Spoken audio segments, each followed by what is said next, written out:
better late than never for our first weekend Q&A. Um,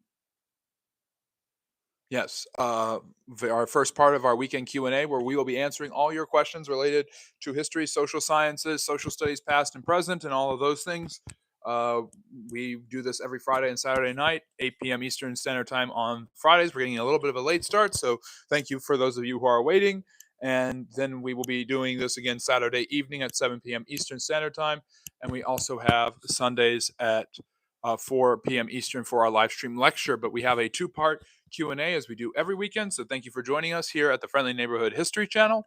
And thank you for starting off your weekend the right way by asking about some important history questions, social studies topics, things related to history. That's what we do here, obviously, at the Friendly Neighborhood History Channel. If you like history, if you like social studies and social sciences and things of that nature, then you are in the right place. Thank you for joining. Anyways, good evening and welcome to the Friendly Neighborhood History Channel, where we talk about all things history. And I will be answering your questions for the next hour or so, doing my absolute best to answer in as polite and friendly a manner, but also giving as informative as an answer as I possibly can related to history and social studies topics.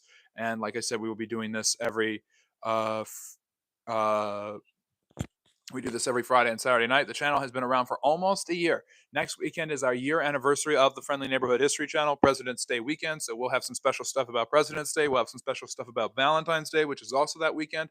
And we will have some special live streams, a longer Q&A session planned out for you, long form videos, behind the scenes features, all sorts of fun stuff. Usually we have that on our Patreon. So consider joining the Patreon, consider joining the social media handles. We have a Substack where if you don't like the sound of my voice, but you like reading about history and you like learning about social sciences and geopolitics, past and present, and all the things that I usually cover on the channel, you can learn about it on the Substack. So a lot of fun stuff there. So I know those social media handles, the Patreon, and the Substack will be there. So consider joining us there as well and joining the Friendly Neighborhood Historians that have followed us on social media, Patreon, and Substack. To become a Friendly Neighborhood Historian is as easy as liking and subscribing here. There are paywalls on Patreon where you can get more exclusive content, including a series on the First Ladies that I am currently doing and really, really enjoying. So feel free to join us on our Patreon as well. And I will be answering your questions and taking all of your queries related to history and social sciences for the next hour or so. And also, of course, consider the Patreon where I will be answering all of your questions. Or where I will have more bonus content and things of that nature. So I see Rodolfo, I see M, my wonderful moderators are there in the chat holding it down. I appreciate both of you so much. Make sure to show some love to the mods. They always do such a great job here on the channel. And we've already got a great question from Sabir, who was waiting patiently for me to get here. So thank you, Sabir. He is a friendly neighborhood historian, someone who's liked and subscribed. Can you maybe talk about Masons, their other and rituals of initiations? Also talk about President Kennedy's speech on secret societies and their danger. So, Sabir, I don't know what President Kennedy's exact speech was and when it came to secret societies and the dangers of secret societies. I know a little bit about the Masons. The Freemasons are a secret society that allegedly, according to many of the conspiracy theories, was started by the Knights Templar who fled to North America after they were banned from France in the early 1300s by King Philip VII. But the truth of the matter is, the Masons emerged as a society, like any secret society, of wealthy individuals who wanted to share secret knowledge, communications, and ideas with each other, usually to empower themselves politically, economically, or socially. And this is the case with secret societies all throughout human history. Definitely the case with the Freemasons, or a modern iteration like the Skull and Bone Society that is frequently seen at the Ivy League universities, recruiting people from legacies like the Bushes and the Clintons and the Kennedys and all of these last names. And obviously, President John F. Kennedy was very well aware of the influence of secret societies. His family was extraordinarily high up in the echelons of government, and the Kennedys have been on both sides, perpetrating and receiving attention from secret societies, and so obviously, if anyone knew what he was talking about when it came to secret societies and their influence on the American government and the economic system, as well as perhaps the entire world system, it would have been John F. Kennedy. So, Sabir, that's the best I can tell you there. So, just a little bit of history and background on the Freemasons there for Sabir to kick us off for our Friendly Neighborhood History Channel live stream Q&A part 1, where for the next hour or so I will be answering your questions related to social studies, social sciences, geopolitics, past and present, and all of that. And if you like history, then you're in the right place. Consider liking and subscribing. Drop a comment or topic or question that you would like in the chat, and I will answer them in a timely manner as best as I possibly can. And I see Freshly is here. Great to see you, Freshly, as always. Spartacus, Rodolfo, M. Always so much fun to see you guys here in the channel. Really, really appreciate that. So, um, nothing new. Just what do you mean recycled propaganda? Where's the recycled propaganda? Bills fan forever. Obviously, you're kind of disappointed after what happened last weekend. Um, so, if anyone has a topic or a question related to history or social studies they'd like to ask about, please be sure to do so. This is what we do here. We started doing the live streams in the summer of last year as we wanted to give back to the channel and not just have me produce content, but actually answer questions and engage with people who were in the channel. And it's been a great way for the channel to grow and continue to expand its influence. And so we will be, and we then later in the summer added a second Q&A. So Saturdays and Sunday afternoons, I'd be answering questions related to history and social studies. And I never got to talk about topics that I was interested in. So around September, October, we rolled over into a three-part live stream. So every weekend we are here Fridays and Saturday nights answering at questions and answers about anything related to history or social studies. And then on Sundays, it is a live stream lecture. Now, this Sunday is obviously Super Bowl Sunday, and there's a lot going on there. By the way, the Chiefs are going to win, just letting you all know. Sorry to disappoint all the Eagles fans and everyone else who hates the Chiefs, but the Chiefs are the better team and they're going to win. So, regardless of all of that, I will be doing an earlier live stream lecture. I haven't decided the topic yet, but I'm going to make it earlier in the days as to not interrupt any plans that people may have related to Super Bowl Sunday. So maybe it'll be about the history of the Super Bowl itself and a little bit of football history. I am a football fan. If you don't know, a big Pittsburgh Steelers fan, so I'm pretty disappointed this season, but really enjoy the game. Have gotten into it in the last few years more than I was when I was younger, and so that's really been a lot of fun. So I'll be talking about that. Maybe I'll be talking about football on my live stream lecture on Sunday. I haven't decided the time. Probably 2 p.m. Eastern time, so 2 hours earlier than we usually broadcast. Sabir is saying, what did you think about Israel saying they want to remove all Gazans from Gaza? Well, that wasn't just the Israelis. That was the Trump administration and the U.S. saying that Gaza is going to be occupied and controlled by the U.S., perhaps even for a long-term solution to the problem. Um, the truth of the matter is there are no ultimate. There's always got to be someone who gets the short end of the stick in these situations, and unfortunately and terribly so, that is the Gazans. I've written about that a lot on my Substack. So if we could have a link to my Substack and also my Patreon in the chat, maybe along with my social media, there'd be an opportunity for you guys to check out that information because I have more content and more bonus features on my Patreon. And I also have articles that I write about historical topics and social studies and social sciences related to that. And I've written 2 articles, not just one, but 2 articles this week talking about the Gazan situation and how difficult it is for them. Basically, you have 1.5 million to 2 million people who have been displaced by this war. Their land that they were occupying is in total ruins, and it's up to somebody to rebuild it. And I've always thought that it would be a good idea if the United States rebuilt it, but occupation on a long-term scale, far away land isn't something that people in the 21st century are comfortable with. It's kind of imperialism, and people don't like imperialism anymore. And people have never really been fans of American imperialism. So it just seems like America trying to shove its stamp the face of the Middle East with its boot and with its insignia, and that may not fly. So who knows what that could look like? Maybe it's a short-term occupation, rebuilding and defanging all the military operations in Gaza that will eventually allow the Israelis to retake the Gaza Strip, which they had until 2005. Perhaps it's resettling that land and then restructuring the Palestinian society so that they can actually have an independent state in the West Bank that is less militant and more accepting of the Jewish presence across the way. As for those Gazans, those people were disenfranchised not just by the Israelis, who they were fighting a war against in Gaza, but it also happened with the Egyptians and the Jordanians, who did everything in their power to keep the Gazans and the Palestinians from living in their land during the war, and the Saudi Arabians as well. These countries all believe that the Israelis should be responsible for taking care of them, and the Trump administration is now trying to pin it on them to take care of the 1.5 to 2 million refugees. This could create an international refugee crisis similar to the Syrian refugee crisis of 2014 and 2015, following the difficulties there in the revolution against Assad that finally came to fruition at the end of last year, where Assad was overthrown. So the truth of the matter is severe, that we don't know what's going to happen to those Gazans. We can only hope that they're safe and that they have a way to find their way back to that land and find a way to have their own state there eventually, and that there's a more peaceful solution. I don't think a long term U.S. occupation of that land is feasible, and I don't think Donald Trump thinks that either. I think this is just bluster and a negotiation tactic. His entire administration has had to walk back his recent statements. And no, I'm not trying to get political at all, because history impacts culture, it impacts the way we are. This area has been highly contested for 75 years because people can't figure out what to do with this group of people, the Arabs living in Palestine, who are now known as the Palestinians.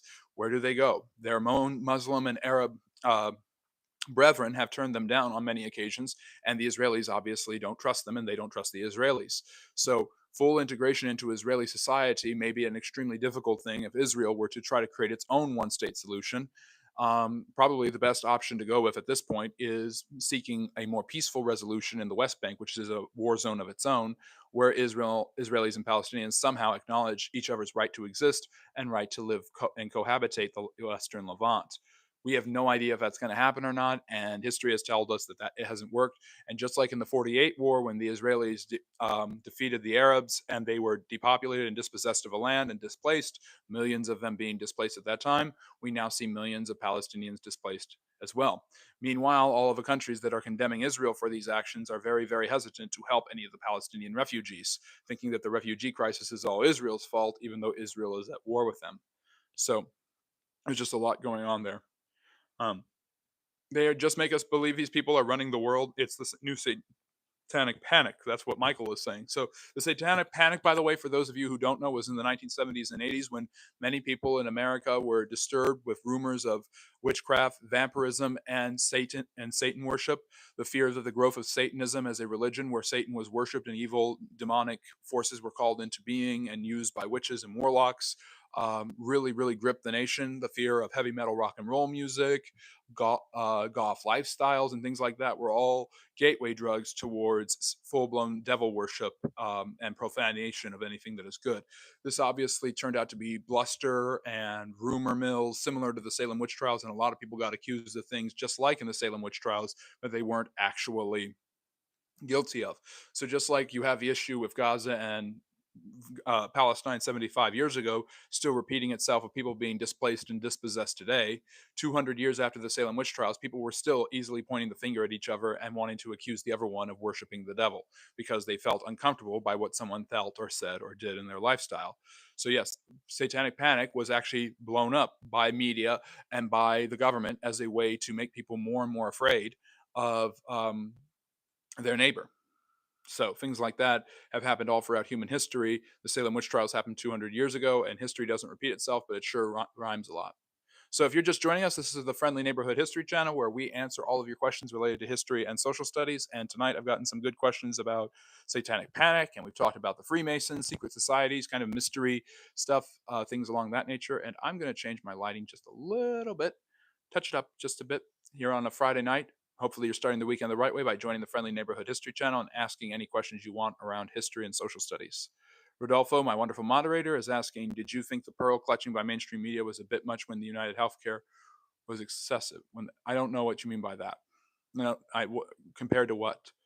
Um, yeah, freshly wild. This we could be seeing the death of the two-state solution. Although I would argue that the death of the two-state solution occurred on October 7th when the attacks began, and Hamas basically said it wasn't going to have a two-state solution; it was just going to kill Jews. And I think from that point on, the Israeli government, led by Netanyahu, who is a right-wing uh, politician who obviously doesn't believe in a two-state solution, doesn't believe the Palestinians have a right to have a state, he felt justified in his attempts of basically hitting them as hard as he possibly could and pointing to the fact of what the Hamas did during October 7th as an example of why the Palestinians don't deserve their own state in the Western Levant. So a two-state solution seems kind of out of the question right now. It's going to take a long time before people are willing to go back to the table and really look at that. And if the U.S. really wants a long-term involvement in that area, then there won't be a two-state solution. And I wrote about on my Substack, where you guys can hopefully join and read about the parallels between white Western Christians getting involved again, just like they did with the Crusades. So maybe this is a neo-crusade being undertaken by the Trump administration. So, um, Yeah, and it's true, freshly wild. The terrorist organizations in the Middle East do not want to coexist with any sense of Westernism, and it's not just Israelis and Jews. They see Israel and they see the West, and they have a hatred for the West. They have a hatred for the imperialism of the 19th century, of the British and the French, who went into their country at the end of World War One, or as I like to call it, World War Two, because I think World War One and World War was a different war. And basically restructured the land and set up all of these countries arbitrarily, just like they had done in Africa, which displaced a lot of people. Deja vu. And the truth of the matter is, they see the West, they see imperialism, they see the British, they see the French, they see the Americans, and they see their enemies. And that is represented by the West's biggest ally in the region, Israel. So, so there. If you were given the option to join the Freemasons, would you join? Why or why not? I don't want to join any secret society, and I prefer to be part of the Friendly Neighborhood History Society, which is what we're building here on YouTube and in other places as well. And that's what we're really, and that's what I prefer. I don't want to be part of any secret society. And to quote Groucho Marx, I would never belong to a society that would have me as a member. Um, yeah. Um, Rodolfo, that's not actually true. Egypt and Jordan have affirmed Israel's right to exist, as have the United Arab Emirates. There are Muslim countries and groups of people who are fighting for reconciliation between the two sides and who believe Israel has a right to exist and defend itself. The big issue is the heavy players and the heavy hitters, such as Saudi Arabia and Iran. And Iran is not going to do that anytime soon, as they are the largest sponsor of terrorism, particularly against Israel and the West, who is their real enemy behind the scenes, behind Israel, in their opinion. The Saudi Arabians are more open to doing that, but not unless the Israelis are willing to, not if Israelis are okay with displacing 1.5 to 2 million Gazans. So, anyways, so we've been talking about Israel, we've been talking about the Freemasons, stuff like that. Um, are you willing to acknowledge that prior to the war, Rodolfo, the Palestine was an apartheid state? Um, I mean, there were certain apartheid elements to it, but but such was the case in Lebanon and Jordan with the Palestinians. The Palestinians have had an apartheid status wherever they have been, and Israel does control a lot of the different infrastructure and utility settings and things like that in that region. But in Israel itself, in Israel proper, there was not such an apartheid state existing. Kyle, hello, welcome to the Friendly Neighborhood History Channel. Thank you for joining us, where I answer all of your questions related to history, social studies, and the like every Friday and Saturday evening. We are in part one of our back-to-back Q&A, and our three-part live stream will conclude on Sunday with a live stream lecture, maybe about the history of football, since it's Super Bowl Sunday. So please like and subscribe, or drop a comment or question about history if you are interested in the topics. Um, and let's see. Sankey is saying, why did some dinosaurs have feathers if they couldn't fly? They were part bird. They were part ancient paleontological bird. See, that's how much I know about zoology. Not too much. Okay, Simon the Bunny is not here, but Ryan, it's great to see you. Always a pleasure.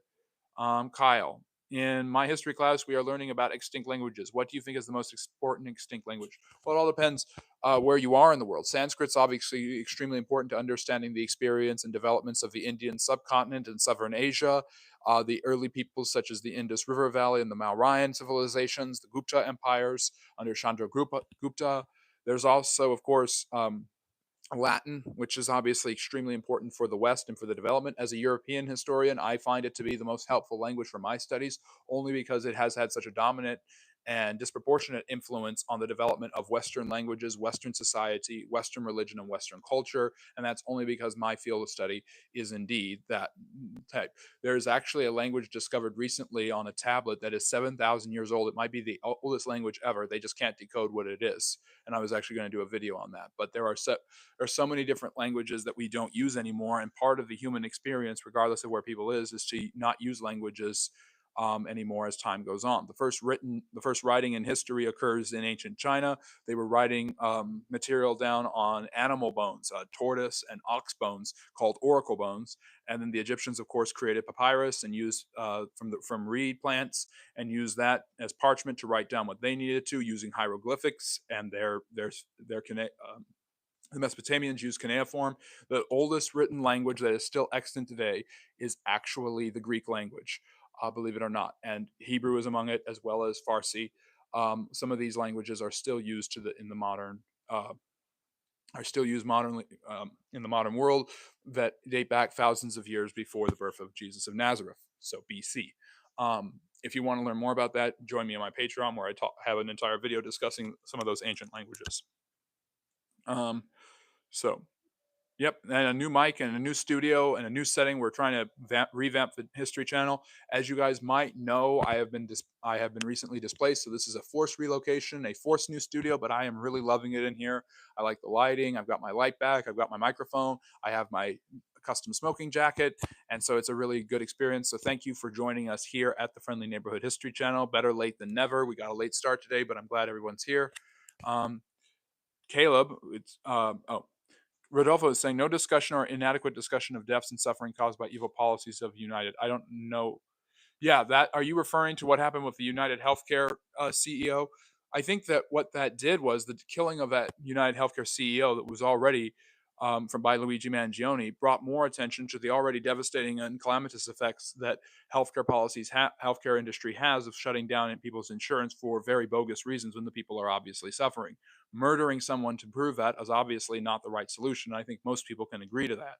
However, is an idea of bringing attention to a bigger issue, which sometimes, unfortunately, in history, murder or killing or assassination or execution has done that, except that is obviously not a peaceful way of doing that. Caleb is asking, do you think a pterodactyl would taste like a mix of seagull and chicken and alligator and fish and duck? Yes, that sounds like a very, very big roller coaster ride of a palate experience, though. Ryan, probably missed most of the show, but I hope everyone is having fun. We're having as fun as we possibly can. I'm just glad that you're here, Ryan, joining us from the 51st state of Canada. What's your favorite conspiracy theory? Well, I used to think the JFK assassination ones were all conspiracy theories, but the idea that the evidence and the argumentation and how mainstream theories around the CIA or the mafia have become have basically led me to believe that the JFK assassination theories are just that. They are theories. They are not conspiracy theories. Um, I've heard a lot of conspiracy theories. My favorite one, although I don't think it holds any water or historical truth, is that the Nazis actually fled and had secret bases in Antarctica where they lived, or Hitler lived and went to South America. Now there are Nazis who did escape, both to the Soviet Union and the United States, working for the scientific communities. Some of them even helped us go to the moon. The United States, I mean by us. I am from America, but I obviously cater to people from all over the world, and I really, really love doing that here on the channel. But basically, the idea that the Nazis were able to, all of them basically escape. Hitler faked his own death, and the Nazis lived either in the hollow earth or in Antarctica on secret bases is really, really disturbing, but really, really interesting to me. And it just shows how far human beings will go because we've villainized the Nazis, and rightfully so, in so many ways. We've come to the perspective now that they were capable of absolutely anything, even escaping certain doom. So, um, yeah, and Riding on Bone sounds metal. It was very metal. You're very welcome, Kyle. It's what we do here on the Friendly Neighborhood History Channel. Spartacus would love to hear more about that 7,000-year-old tablet of you. Make a video. If you make a video, I will definitely watch. Well, I will definitely make a video about it now. I have it, and I think it was found in Wales, if I'm right, or somewhere. I was actually looking at Zortar, which is in, I know it sounds like it's a planet from Star Trek, but it's actually from Armenia, and it is the Armenian Stonehenge. So I did a video on that. There's actually an Armenian Stonehenge because there's megaliths and stone circles and high towers that stretch up to heavens, like the Tower of Babel in the Bible. All over human society, because human beings have this desire to ascend to the clouds or use stone, especially in the Neolithic prehistoric era, to worship or practice local customs, and they have become big mysteries to people. And the bigger these buildings are, these structures are, such as ziggurats, the pyramids, Baalbek, the more people wonder about their actual origin and the more conspiracy theories are developed. So there's another great conspiracy theory.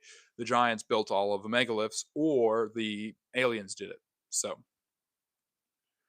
yeah, it's not so bad. I mean, I'm landed on my feet, and that's what I'm happy about. So Ryan, I just keep moving on, and the channel has helped me survive this entire ordeal and get back on my feet. So I really appreciate all of you.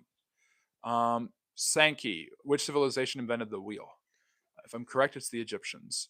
The Hittites actually, no, or was it the Hittites? Mesopotamia, Egypt, China, they all kind of develop it contemporaneously, as best as I know. I'm not 100% sure, but that's from what I know. China obviously gets all of the earliest inventions. They eventually develop paper writing. They also use glass, lead, aluminum, and gunpowder before anybody else. Did you vote for Trump or Kamala? Not going to say it. I don't share my politics or my political views. I do political content here on the channel because I knew this election and the political situation is impacted and extremely historical, especially right now, of how tense everything is. But I did an entire series on the election. Every week I would do an update about what was happening in the election. I did an election prediction and an election result analysis. And very interesting election, very historical election, just like I thought it would be. But I don't reveal who I voted for. Um, Oh yeah, we get America gives you guys the Northwestern Territories, Ryan. That's an interesting counter proposal. I don't think they're going to go with that. Um, yeah. Let me see here. Joshua, my teacher told me that the Western Roman Empire didn't fall; it became the Catholic Church. Does that statement have merit? It's an interesting theory, and it's not a conspiracy theory because it explains a historical reality. So Joshua, that's an excellent idea. Basically, by the 4th century AD, the native Roman population, which was mainly pagan, was in high decline compared to the newer population that was growing of Roman Christians. The Christians were growing in influence, even though they were heavily persecuted and had been ever since the 60s AD under Nero. So by the middle of the time of the 4th century, a Roman emperor named Diocletian was heavily persecuting the Christian church, and he was succeeded by a man named Constantine, who, because he believed that God had given him a symbol, the Chi-Rho, and he had put it on his soldiers' shields, and that had won him a huge victory, believed that God had given him that victory. So he legalized Christianity, ending the persecutions in 313 with the Edict of Milan, and with the birth rates of Christians outpacing the birth rate of pagan Romans, Christianity overtook the Roman Empire in size, in population size. So Constantine knew what was happening, and he knew this phenomenon was developing, and he knew that as Rome became more and more Christian, it became more and more politically expedient to be a Christian. So he ostensibly practiced Christianity. He seems to have accepted it at his deathbed. But he used the fastest growing religion to his advantage to increase his political power and might, and he sided with them because they were the new strong force on the block. So by the end of the 4th century, another Roman emperor named Theodosius, who was a committed Christian, made it the official religion of the empire and started persecuting anyone who practiced paganism. So, as the Western Roman Empire and Eastern Roman Empire, after Theodosius, were divided permanently in 395, after Theodosius died, they were two separate empires. Um, the decline of the Western Empire was really quick and only took 80 years for it to entirely collapse and be conquered by different barbarian groups that had invaded from Germany and Eastern Europe. So, Christianity is still extremely popular. In fact, even many of the barbarians themselves embrace Christianity. The truth of the matter is that the Catholic Church grows in influence and becomes the dominant religious organization in Western Europe. It speaks Latin as opposed to the Greek speaking Eastern half of the church. And so as the empire is divided, the churches become more divided. And so basically, by the time you get to the 460s and the 470s and the 480s, many of these barbarian kings who have divided up and conquered large sections of the Roman Empire have embraced some form of Western Christianity, which becomes basically Roman Catholicism. So, in a way, the Catholic Church holds religious and cultural sway over these barbarian groups that have taken over what once was the Roman Empire. And over time, these barbarian groups are going to settle and accumulate and eventually develop into the medieval European states. So the Franks under Clovis in 495 will embrace Christianity. And basically, what would happen is a barbarian leader or king embraces Christianity, and then his people embrace Christianity, or else. And that happens for the next 3.5 centuries, where one country after another embraces Christianity through their leadership and then force their people to do so. Although many people convert genuinely and many people just see the sign of the time, just like the Romans did before. So, long answer to a short question, you could argue that the influence and sway of the Catholic Church in the medieval period starts with the decline of the Western Roman Empire. As the empire declines, the church gains an influence. So, I wouldn't say that it's 100% true that the Roman Empire is replaced by the Western Roman Empire is replaced by the Catholic Church. The Catholic Church struggles to have a stranglehold on the political and economic and social identity of Europe throughout the Middle Ages and then past that. It doesn't have as much political power as the Roman Empire did, but it has, excuse me, the way it makes up for it is having more religious power. But there is constantly a conflict between the different kings of these different lands and the papacy and other Catholic prelates over doctrine and ideas and how much influence and control the church has. Throughout the Middle Ages, many popes believed and many church leaders believed that the church had the most say, and the kings believed and that they could control the secular authorities. The secular authorities believed that the spiritual matters belonged to the church, and the secular matters such as politics, economics, society, and warfare belonged to the state. And so there's this constant tension and pull that you didn't see with the Roman Empire because it was a political entity. So I wouldn't say it replaced it, but there's certainly a replacement of influence from the Western Roman Empire to the Catholic Church. I know that was a long answer and kind of and really all over the place, but I wanted to give you as much detail as I possibly could. So yes, but technically no. Um, Thomas is asking thoughts on Richard Wagner. I, you're referring to the composer. I love classical music, by the way. I love all forms of music. I listen to all forms of music, and I jump back and forth on my Spotify all the time. It's annoying to the people around me. But Wagner is obviously an excellent composer with a great lineage, and obviously one of the most controversial composers because not only was he used by the Nazis to help create the idea of the Übermensch, the Aryan blue bloods,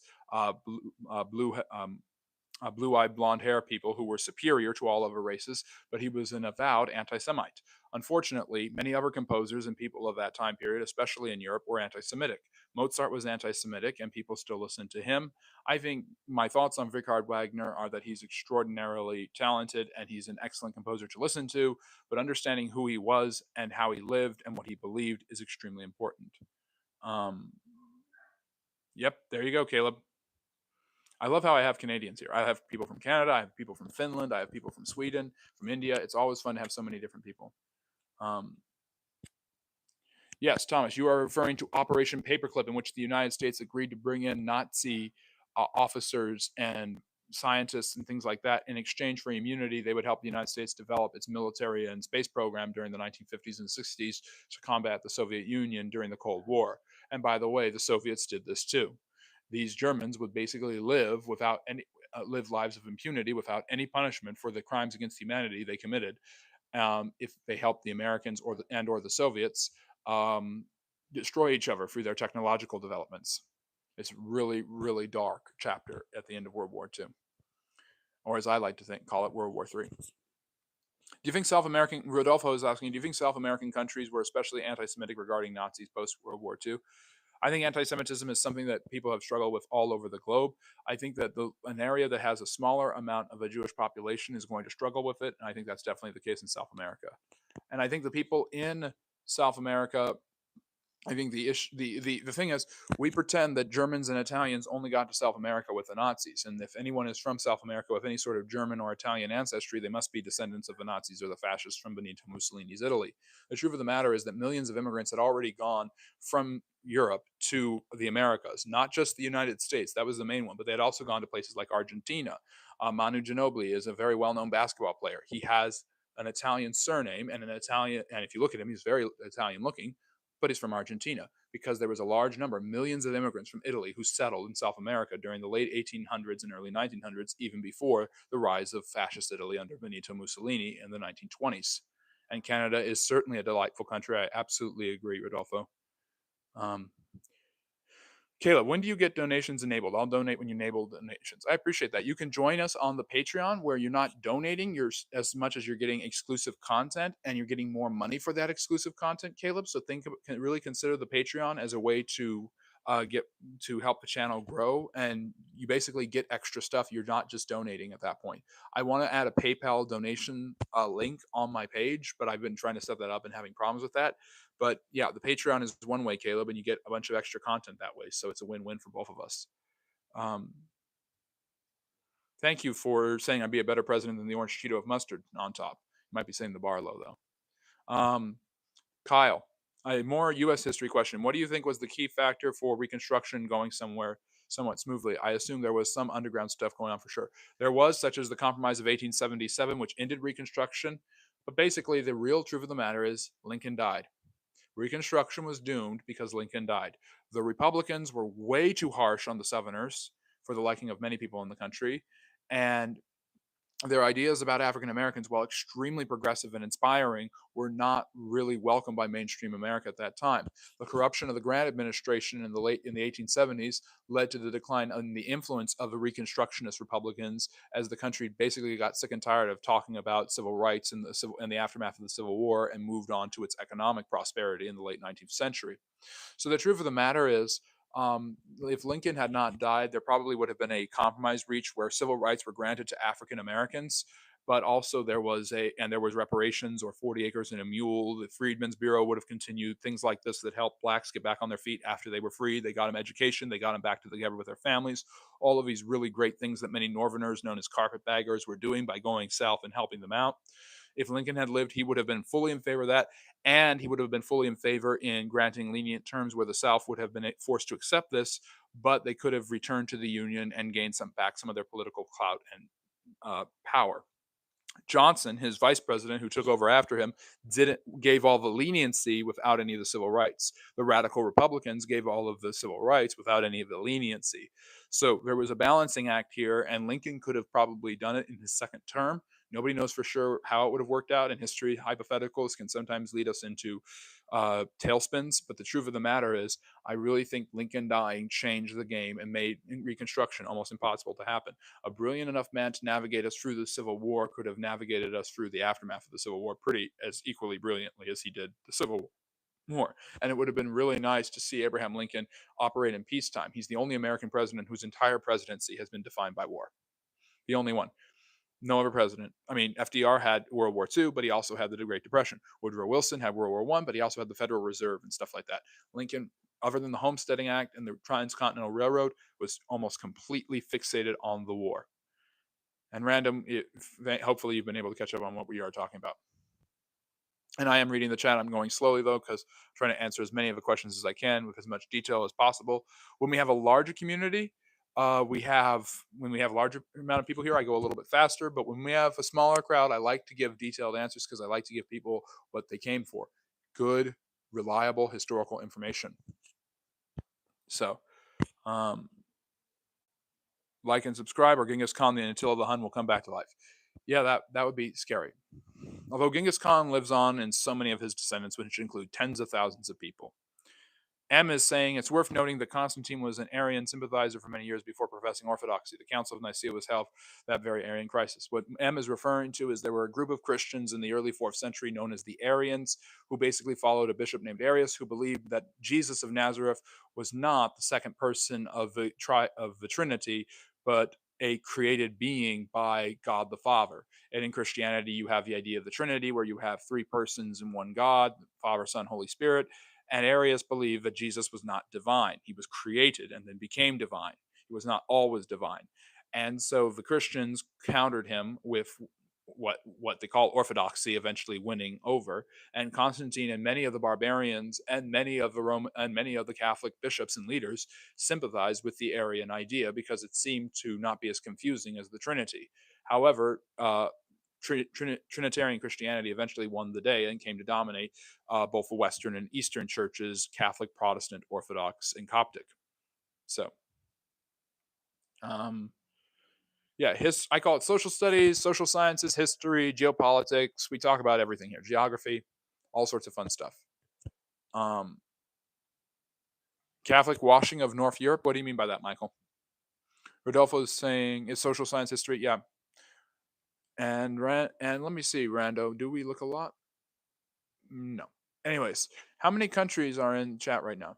So we've got Americans, we've got Canadians. That's so cool. Yep. You guys all know I'm an American. If you pay attention closely enough, you can probably figure out where I am in the United States. But I like to keep my identity very close. My wonderful moderator, Rodolfo, who's been with me for a long time on the channel, has no idea what my name is because I bring the history to you. That's what I do. Ryan, I was thrift shopping today and was tempted to grab some cassette tapes of bird sounds. That sounds very pleasant and fun. Caleb says, if Texas becomes its own country, the YouTuber who is the same age as me, Ollie Ingram, will probably become queen of Texas. I don't know. I doubt that will happen. Ryan saying, as a car enthusiast, I think as popular rear wheel drive cars get beaten down, used up, crashed, etc., underrated Ford wheel driven cars will become more desirable. Probably. I'm not an expert in cars, so I don't know. I love classic cars, though. They're a lot of fun. Caleb saying Americans thought the Germans were down doing bad stuff during World War II, but Americans were basically doing the same things to different people at the same time. Not as extreme. There was not a genocide of 11 million people by the Americans during World War II. There was the internment of hundreds of thousands of Japanese people, which was absolutely awful. There was discrimination and racism and all those other horrible things. And of course, America had its own problems with ethnic cleansing, dealing with Native Americans and groups like that. The United States obviously has had a is no saint as well, and President Roosevelt turned away a ship of Jews who were trying to escape the Holocaust, who were then deliberately sent back to Europe, and who knows what happened to those poor people. So, um, yeah, the truth of the matter is, uh, America wasn't doing exactly the same things. It wasn't as bad, and something we don't talk about enough uh, is how oppressive the Japanese were. Their POW camps were awful. Unit 731, where they did similar scientific experiments. Very strange that all of these authoritarian governments do very weird scientific experiments on human beings, on Chinese prisoners of war. And of course, you have what they did at Nanjing. You have the death marches at Bataan. The Japanese committed serious war crimes as well. At the same time, the Soviets, in overcoming the Nazi war Wehrmacht, the war machine, and pushing into German territories and liberating Eastern Europe, basically putting it under a new management of, instead of fascist authoritarianism, you have communist authoritarianism, did unspeakable acts of brutality and retribution and murder and all sorts of abuse to men and women all throughout Eastern and Central Europe. And they even had their own crazy scientific experiments out of the cherry picking from Joseph Mengele in Romania at the time. So all these authoritarian, extremely aggressive, militaristic governments were doing the same thing around the same time. So I don't. So I think that sets them a little bit apart from England. I mean, from the United States at least. Great Britain did some crazy stuff, and of course, there's Dresden. There's the question, and we there's Dresden. There's the fire bombings of Tokyo. There's other things like that that Great Britain and the United States did. Obviously, the British delayed sending food to India, which led to famine. Um, and of course, there's always the moral questions surrounding Hiroshima and Nagasaki. So it's not like the Allies had clean hands. But as Tucker Carlson and I forget the guy, Charles Doyle, I think is his name. He's the historian. Don't seem to get that doesn't mean moral equivalency to Nazis and communists and the Imperial Japanese. And yes, Running Man, I did get a new haircut with the donation money, and I think it looks pretty good. Um, but Aboriginal Corporation. When will the U.S. collapse according to the experiences of history? Most strong civilizations and empires have a window of 250 to 500 years of dominance and influence. And the later we get in history, the shorter that window becomes. Every empire has an ascent. They have a foundation, then they have an ascent. They have a reason for that ascent. They hit a peak, and some sort of transitional power takes over, and then they kind of plateau for a while, and then they reach a period of decline. It happened with Rome, it happened with Greece. The Greek civilization was developing and ascending, and then Alexander the Great came. Boom, they have a huge empire. That empire is divided and eventually starts to decline. One empire takes over another. The Roman Republic was emerging, but had become very corrupt, and eventually Caesar's family was able to exploit this and create the empire in 31 BC with Augustus. Um, we, um, I see time. The time right now, it is 9 o'clock on the East Coast, Caleb. So we're actually at our hour. We're going to wrap up pretty soon. If I can catch up to the chat. Caleb saying, random fact, there's tons of stuff in the archives of the Catholic Church and the Vatican that if it got public, it could ruin the Catholic Church and the Catholic religion. So have many. So yeah, there's a lot. So they have many of guards. Yeah, there's catacombs, there's ancient Christian burial sites. The Vatican archives and library hold all sorts of historical information and secrets that I would salivate to learn about because it would tell us it would solve a lot of the great mysteries of history for us. Um, Kyle is saying, I've been watching a show called American Primeval, and it's making me think, what is the most historically accurate movie show in your opinion? Oh my goodness. I like the American Story of Us series the History Channel did. I typically don't try to watch docudramas, especially on Netflix. But I try to I try to get into actual documentaries with archival footage and photography and paintings and things like that. And I've been watching a really good one about the interwar years between World War II and World War III. And for those of you who don't know, I believe World War II actually is 1914 to 1918, and World War III is the one we all know and have been talking about a lot with the Nazis and the Soviets and the U.S. and Japan.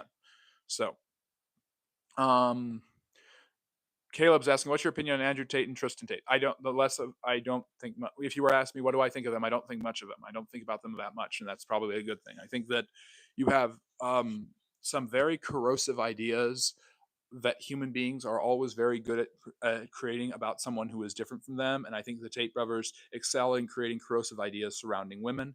And whatever relevance or important points they may bring up is totally countermanded by the way in which they bring them up or the solutions they possibly propose. If you don't like modern feminism, I can understand where you're coming from, but I don't have the experience of a woman, so I can't speak to that as much as a woman possibly could.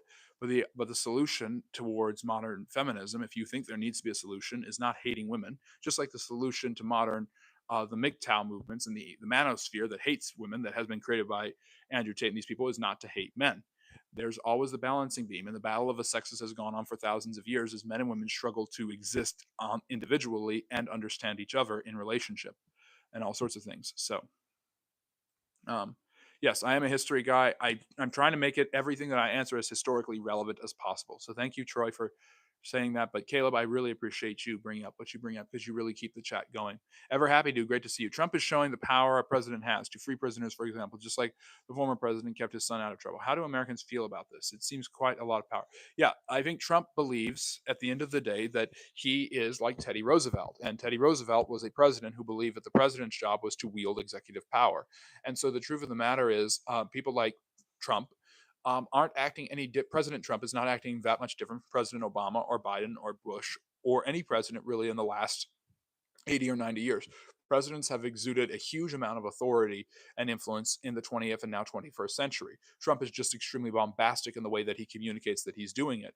But the imperial presidency really gets started with Teddy Roosevelt in 1901, and has continued ever since. And you've got presidents who are kind of on the weaker and quieter side, like Calvin Coolidge or Gerald Ford, and Jimmy Carter.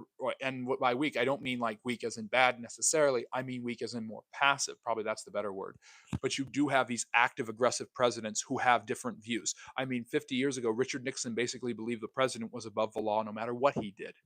Then you have basically President Obama with the famous "I have a pen and I have a cell phone and I can do whatever I want" attitude. The idea of the imperial presidency is not something that is new. It's the loudness with which Trump conveys it, and it's the way with which the media reacts to it. The reactions aren't as bad. Tech are not as I shouldn't say bad. They're not as strong as they were when Obama was doing the same thing. President Obama deported 5.2 million illegal immigrants. And I know that sounds political, but that's actually a historical fact. And this is contemporary history. And so Trump is not anywhere near that. He deported 1 million in his first presidency. And at the rate his DHS and borders are going, he won't get anywhere close to that, actually. He probably will only get about another million out. Not that it's a competition or a race. I'm just bringing up facts here. I think that the presidents all have come to a demagogic view of the presidency that the founders never envisioned. And if you want to know more about the US presidency, watch my series on it or join my Patreon where I'm doing a series on the first ladies right now. But the truth of the matter is, the early presidents, and especially the founding fathers, had no idea of the president wielding so much executive power. Presidents wielding executive power at a high rate were exceptions, not the rule. Now they seem to a president not wielding that power and giving Congress more control or the courts is an exception and not the rule. In the last century, the president has been seen as the person who gets things done, and so therefore they're going to deliver on this promise they make to get people what they want. In this case, it's a border wall. In Biden's case, it was getting people back from COVID. In Obama's case, it was affordable health care, but he got it through legal means, through Congress. There's a lot of executive power that has been vested in the branch from the second article of the Constitution. And the truth of the matter is the president only has grown in his power, and as the bureaucracy grows, so do the powers of the president. So people are freaking out that President Trump has fired potentially hundreds of thousands of government employees. Well, technically speaking, the government employees he are firing are bureaucrats who work for the executive department. So they are technically responsible to the head of their department, who is responsible to him. His ideas to gut the Department of Education aren't really that far-fetched for a president, especially a president who has especially considering the fact that the presidents over the last century have acted inordinately on many occasions, superseding Congress in order to get what they want done. So, and to say Trump just does in a very aggressive and brazen manner, just like his ideas about Gaza. So, if I, as somebody who really loves U.S. history and presidential history and talks a lot about it on this channel, I'm surprised oftentimes when I hear Trump talk, but what he's doing is not that surprising. And technically, he's only doing what he said he was going to do when he was running for president. So the surprise shouldn't be such a surprise. Um, yeah, and it's true, ever happy do. The American, and this is what Jefferson meant by the continual encroachment of the state. The American presidents were never supposed to be monarchs, yet the imperial presidency has made that more and more the case. Um, yeah, I'd take any questions. I won't always answer them, especially if they're inappropriate, but Caleb asked a perfectly fine question. Um, Kyle Fallon, what is your opinion on Biden pardoning his son? Well, I'll give you what I think as a historian. He's not the first one to do it. I did an entire video on this. Abraham Lincoln pardoned his half sister-in-law, Mary Todd's half sister, whose husband was a rebel general from Kentucky. And remember, Mary Todd Lincoln had owned slaves. Her family was from Kentucky. Lincoln was born in Kentucky, technically, so they had family members who were part of the Confederate movement. Just it's the brother fought brother, war. Lincoln pardoned him because he pardoned him and the wife because he didn't want them to face the crimes, and he wanted to show signs of what he always called charity towards all and malice towards none. In order to extend the olive branch and show that he was a forgiving man, he pardoned family members. So when your precedent for doing it is Abraham Lincoln, that actually sounds pretty good. Biden's political mistake in doing it was saying he wasn't going to do it, taking this moral high ground that he later was basically forced to abandon. What, of course, the defense for Biden is what father wouldn't do this. Absolutely. But what father would go back on his word after saying he wouldn't do it, and what father would initially say he wouldn't do it? So Biden was kind of caught. Pardoning his son makes sense. Pardoning his brother makes sense. Presidents have even toyed with the idea of pardoning themselves. Biden probably considered it. He knows that he might be under investigation from his family and him might be under investigation from the Trump DOJ. Nixon even considered doing it, and Trump certainly considered doing it in 2021. So it's not something that is unprecedented and just came out of nowhere. It's something that presidents have done before. I just think the optics around it, like many of the optics surrounding the Biden White House and presidency, particularly in the last year and a half, were not so good. And who is my favorite president? So favorite isn't always best, but I'm going to mention just a few who I think are extremely underrated. And one day I promise to do a video on why these presidents are underrated. McKinley, James Monroe, James Polk. Those are three of my favorite presidents. All three of them did magnificent things for the country, especially in their contextual cultural time, that really moved America forward, and we never thank them or know anything about them. They were all effective administrators.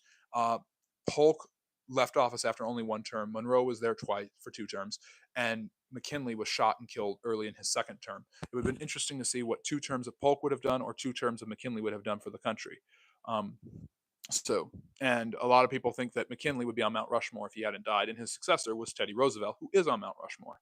So Caleb is saying Trump is a businessman. He has no place in politics. He should stick to money and business just like Elon Musk. He has no place in politics. And Kennedy's nephew, neither, because he has a literal brainworm. Yes, I've heard about the Kennedy brainworm. That's kind of a strange thing. But the truth of the matter is, Caleb, George Washington had no experience in politics. Neither did Eisenhower. Neither did Ulysses S. Grant. And Grant showed it, actually. His incompetence is pretty bad.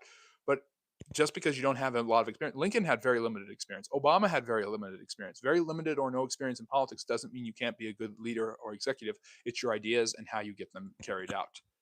And Elon is a nutcase. He has no place making decisions. He's got to stick to. Believe me, he is not the first or last billionaire who has or will have helped a president with enact his agenda. People are freaking out because Elon Musk is a billionaire who supports a Republican. That's the honest to God truth.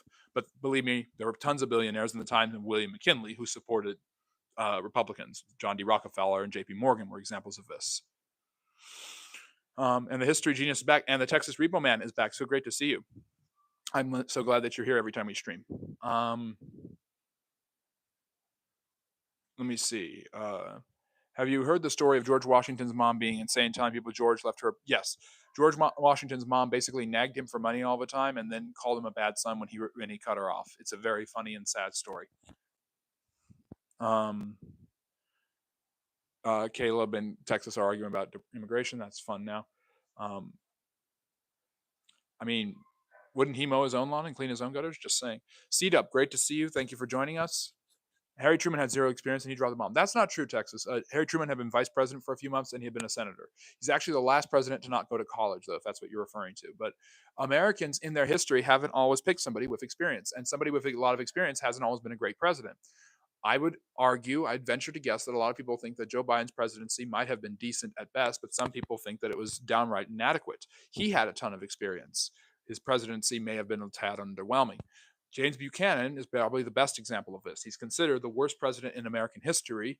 Right before Lincoln, he basically led to his inaction and laziness, basically led to the Civil War happening. And James Buchanan had been one of the most experienced politicians. He'd been a member of the Senate. I believe, he'd been in the House of Representatives. He'd been the Secretary of State. He'd been the Minister to Great Britain. He had all of these high-ranking political jobs and was one of the most intelligent politicians and well-read men in American history. And yet he was a terrible president. Being a great and experienced politician doesn't mean you're going to be a great president or executive, but that doesn't mean at the same time that I think Trump is doing a great job or is a great executive necessarily. I mean, just because it's better to have experience than not to have experience. Truman did have experience, though. Would you elaborate more on the reasons and motives regarding downplaying Japanese atrocities compared to Germany? Yeah, Rodolfo, we're going back to World War III, or as you call it, World War II. A lot of people consider it World War II. I consider it World War III. And I did an entire live stream lecture last Sunday about that, one of my most passionate topics. But the truth of the matter is, I think there was I think Japan became a ready ally of the West after the war. They were occupied. Hirohito was willing to eat crow and basically let Douglas MacArthur occupy the island for 8 years. The Americans basically paid the military bills for Japan, organized it into a democracy, restructured its economy, and basically has told Japan what to do on and off for the most part for the last 80 years, and they had an 8-year occupation. They weren't able to do this in Germany. Germany was divided, and I think the fact that I think because of that, the atrocities aren't as well known. They're also not as numerous. Obviously, the Holocaust and the murder of 11 million people is going to get noticed, especially when you have death camps that are literally existing just for the sake of killing people. The Japanese didn't have that. They committed tons of atrocities towards their prisoners of war, particularly the Chinese. They did horrible things at Bataan and Nanjing to the Filipinos and Chinese, respectively, but they are not. But it's not the same level. So, it's not as much and not as bad, even though it's all bad. And second, it isn't. The Japanese have been an ally to the West, so the West isn't going to talk about that as much, very conveniently.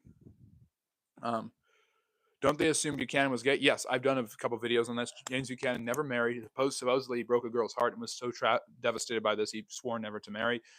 But he probably had an affair with Franklin Pierce's vice president, who obviously was a man, because we didn't have a woman vice president until Kamala Harris. I'll talk about a glass ceiling getting broken. But random fact about the movie Halloween, was like the first movie that was made really cheap to get. I don't think that's true. Ed Wood's movies were more like that in the 1950s. That's funny.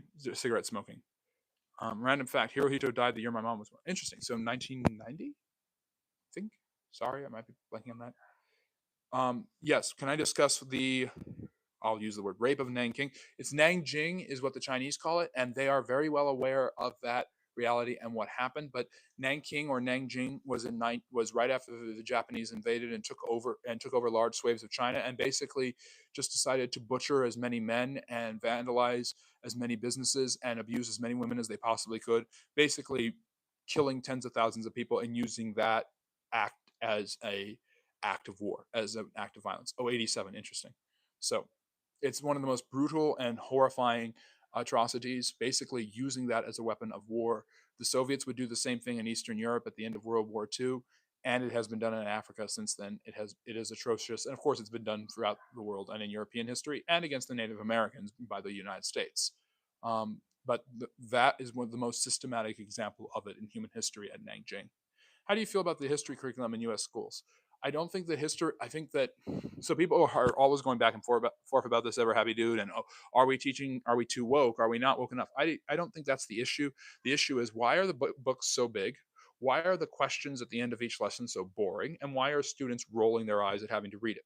Why aren't they actually engaging and interesting and fascinating and full of visual imagery that would actually get students motivated into history? Why aren't they full of ideas and creative thinking and projects and things like this? Why is it always long paragraphs, hundreds of pages, way too heavy to carry and way too difficult for students to access?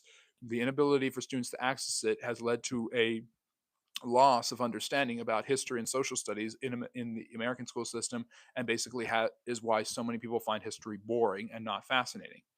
So, Texas Repo, I do not think he is the son. No, his father's Pierre Trudeau. Okay.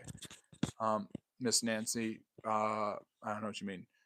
Andrew Jackson was awesome. Andrew Jackson was Trump has a picture of Andrew Jackson in his, as did Lincoln, by the way. But Andrew Jackson, and I wrote an entire Substack about this. Andrew Jackson and Trump are like this. That everyone has said when Trump first came around, no, we've never seen anyone like this. Isn't this so horrible? And yeah, I understand why they're saying it's horrible, but we had seen someone like this. Andrew Jackson was every bit as aggressive as Trump, and perhaps even more so. And he was more explicitly racist and demeaning, and said horrible things about all sorts of people, especially people he didn't like, and actually tried to kill people he didn't like in duels. So it's not a new thing to have a politician so brazen. And Andrew Jackson had some political experience, but was best known as being a general, and that's how he became president in 1828.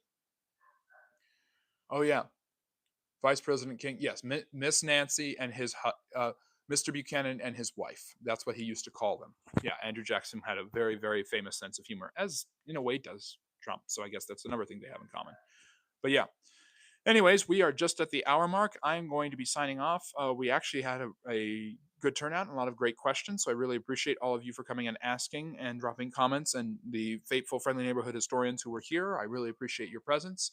If you like learning about history, then you are in the right place. Consider liking and subscribing if you haven't done so already, and join us for our live stream where we will be doing another Q&A tomorrow. We do this every Friday and Saturday night, a Q&A, ask me anything about history and social studies. That will be at 8 p.m. or sorry, 4 p.m., 7 p.m. Eastern Standard Time, an hour earlier. So join us then. And then Sunday, we will do a live stream lecture at 2 p.m. Eastern. We're going to do it a lot earlier because of the Super Bowl and everything. But thank you, everyone, for joining us for this great stream. As always, a pleasure to see everybody. And if anyone has one last question, I will take it, our last call of the night. Um, does anyone have one last history topic, question, or comment they would like to make before we sign off just over an hour into our live stream? Again, if you think about it later, don't worry. You can join us tomorrow, 7 p.m. Eastern, and I'll be answering more of your questions. And remember, next weekend is the big one. That is our year anniversary. It's President's Day weekend, Valentine's Day weekend. There's going to be a lot of content coming out from the channel, and there's going to be an extended live stream Q&A, and all of that. And I will be doing a deep dive into the creation of the channel and things like that. So a lot of fan service going on there, behind the scenes stuff that usually I try to put only on Patreon, or will be trying to put on Patreon, but you will be seeing it here. Can I talk about President Ford? Yes, Gerald Ford. I will take that as my last question for the night. Gerald Ford never wanted to be president. He wanted to be Speaker of the House, and is the only man to ever be pistoned into the position of vice president and then president without being elected to either. He succeeded as vice president because the 25th Amendment demanded that Nixon pick somebody after his own vice president. Spiro Agnew resigned in disgrace. Previously, when vice presidents died or resigned, they weren't replaced, and the president waited till the next election to replace him. He was a football star who broke his leg. He was going to be playing the NFL, but breaking his leg in his final year of Michigan football led him into law. He served in World War II, like many presidents of that time period, and eventually became the House Minority Leader. He was the highest-ranking Republican in Congress at the time, and Nixon picked him because he seemed like he had the experience and qualifications, and he had a clean reputation. This reputation was solid when after Nixon resigned, he took over the office of presidency, and which, because the 25th Amendment stipulated Nixon had to have a vice president, he became vice president. Then when Nixon resigned because of the Watergate scandal, he became president, and then in pardoning Nixon earned the ire of the American people because he had pardoned someone that they thought should be standing trial. Although that was actually the politically savvy and responsible thing, the public really didn't forgive him, and he lost in 1976 to Jimmy Carter. So yes. And thank you, Freshly. I love having you here too. And what Spartacus said is absolutely right. There's a little bit on Gerald Ford, the 38th president of the United States, who, by all accounts, was actually a decent and competent and reasonable administrator, but just the corruption of Nixon brought him down, and the pardoning of Nixon brought him down. And that's why Carter won in 1976. And that's why Jimmy Carter became president. So, anyways, thank you so much for joining us and all the love and support. I didn't see the thing you said about Mao. Go ahead, drop it in the chat. I will respond to it.